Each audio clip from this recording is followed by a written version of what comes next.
আমাদের দাবি একটাই, পুনর্বাসন কেন্দ্র চাই। আজকে আপনারা কেন এই মানববন্ধন করেছেন আর কি কি দাবি আপনাদের?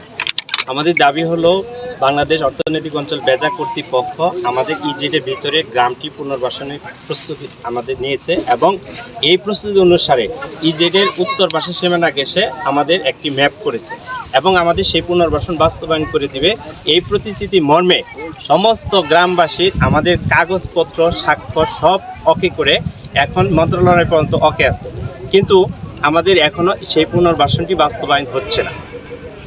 তাই আমি আমাদের মানবিক প্রধানমন্ত্রী জনাব তারেক রহমান এবং ভেজা কর্তৃপক্ষের কাছে আবেদন জানাচ্ছি, আমাদের এই গ্রামবাসীর পুনর্বাসন দ্রুত বাস্তবায়ন চাই এবং আমাদের এই জেলা প্রতিনিধি হিসাবে আপনারা যারা আছেন এবং আমাদের স্থানীয় পর্যায়ে যারা এমপি মন্ত্রী আছেন জামালপুরবাসীর জন্য আমাদের এই অর্থনৈতিক অঞ্চলে আপনারা আসেন, আমাদের সাধারণ মানুষের যে দুঃখ কষ্ট এটা লাঘব করার জন্য আমাদের পূর্বে ম্যাপ যেটা করা হয়েছে বেজা কর্তৃক সেই ম্যাপ অনুযায়ী আমাদের সেই বাস্তবায়ন চাই।